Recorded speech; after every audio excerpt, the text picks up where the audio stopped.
That's actually a really helpful context to start from, actually, because it really brings into real sharp, acute, almost quite violent focus, doesn't it? The sort of things that you're having to deal with, and we hear this a lot. And of course, there's something about your scope of work as a care coordinator. I don't suppose many of you are sort of trauma trained therapists, but nevertheless, you're having to operate in what we call a trauma informed way, where you know how to operate with people when there's a large amount of trauma and distress coming out. So I prepared a couple of slides just to think about coaching style approaches and then what we know about trauma. And I hope it will just maybe put a couple of things on the table that might help us with our conversation as we come towards the end of the session, if that's okay. So I'll probably spend 10 minutes just presenting some slides and then we'll throw back open to what it makes you think about in terms of your role and where we might take things. Let me just share my slides here. Okay. Um, okay. So. I wanted to start with this really because I think it's emphasizing when we talk about a coaching style approach, as I think very much underpins what care coordination does, how you enable people to be as much in control as you can, to be making their own choices and to be looking after themselves as well as you can. And I think what we often find is that in the healthcare setting, we're often quite preoccupied by conditions, so specific diseases. The GP will have diagnosed, oh, this person's got raised blood pressure, they've got a mental health problem, they've got schizophrenia, they've got drug and alcohol problems, they've got chronic pain. And we get very focused on a condition approach, which is okay. But for me, it sort of almost sits on the top of a hierarchy of other things that are probably more important at base layers. So below that, I think we're very aware that some of the kind of what we call wider determinants of health, their social environment, their housing, their money, as you said there, people often being abused and manipulated with very little money to work with, or what we often call the lifestyle determinants. So, how people are eating well or sleeping or managing their stress.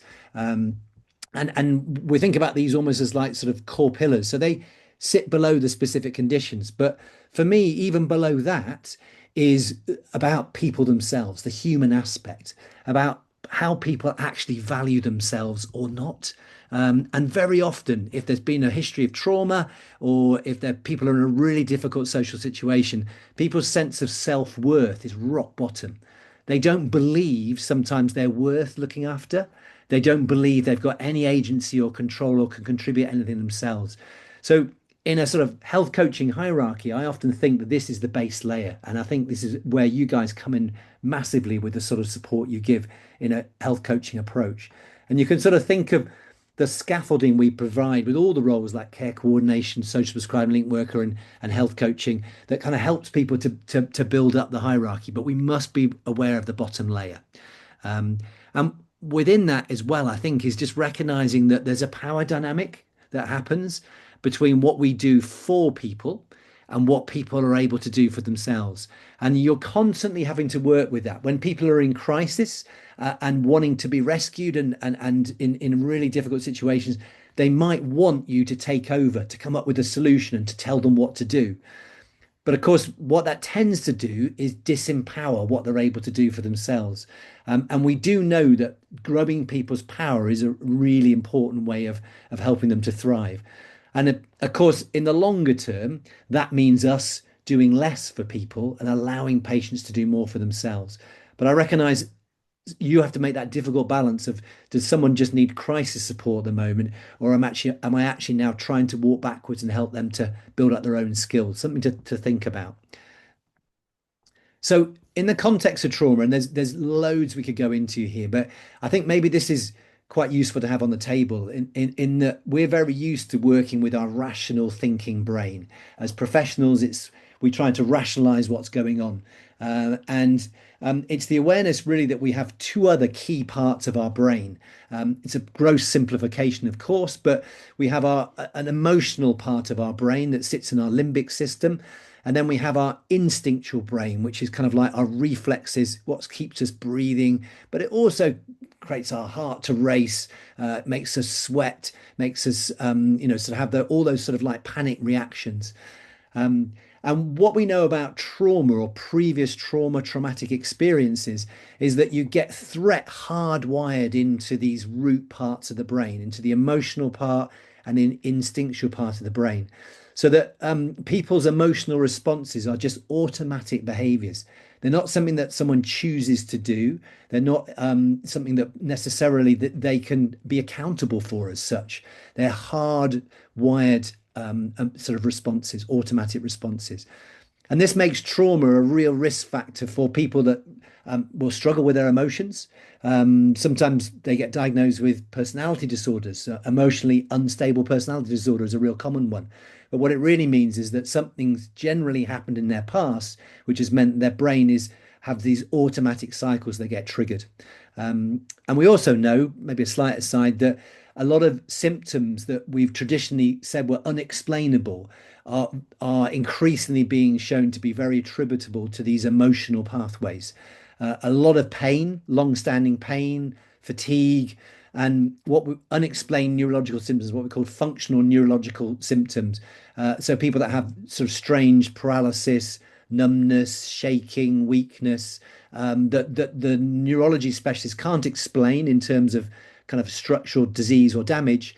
Increasingly, we're realizing is related to these emotional hardwiring that's happening. So the bottom line is trauma leaves a real shadow in your brain that leads to automatic behavior. And if I break this back again a little bit, it's not inevitable that having been exposed to trauma, you will develop these sort of unhelpful pathways, but it definitely makes you more at risk of it.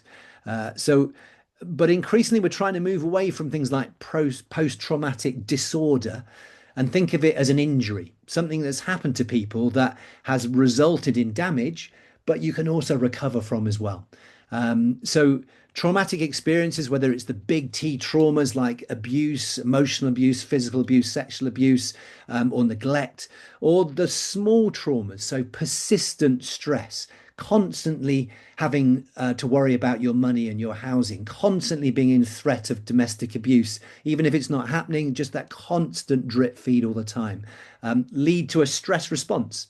And that stress response will either lead to positive adaptation. You will kind of like learn to get stronger, or what we call negative adaptation or injury. So in some people, they get stronger. Other people, it does lead to these pathways in the nervous system, but also in your immune system. And we now know in your hormonal system as well. So not only your brain, but also the other systems in the body. Um, and we also know that there are some things that can protect you from that stress response, either being positive or negative. And we know that the benevolent support of other people at the time, particularly when you're children or you're young, when you're forming your brain is forming, but also later in life as well. So the role you play as a care coordinator or as a supporter for somebody absolutely has a protective effect for ongoing stress or how people recover from stress injuries. The opposite to that is people who are in inescapable positions and find themselves vulnerable but unable to escape, especially in childhood.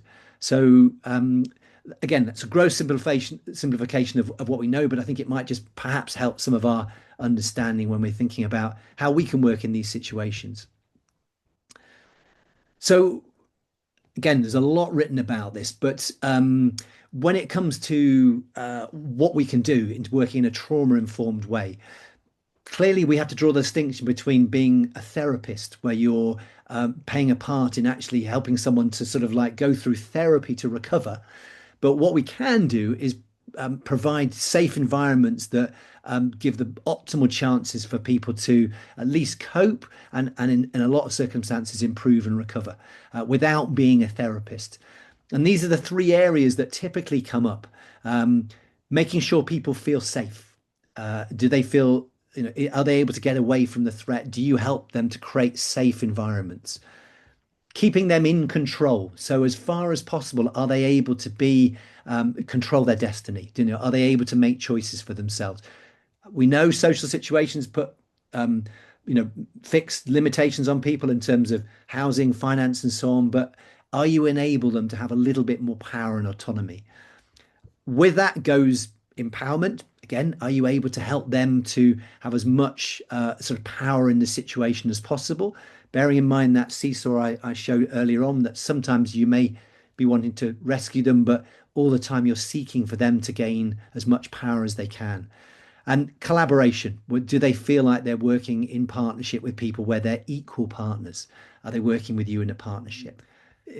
You've nailed a lot of stuff here around sort of how we can create this safe environment, keeping it calm, being really clear about the boundaries of who can do what when, and what support people can have, but being non-judgmental, um, enabling them to be in control, to opt out of what they do or don't want to do, to take choices that you're saying, Teresa, about having smears or not, but leaving it, being very much led by them.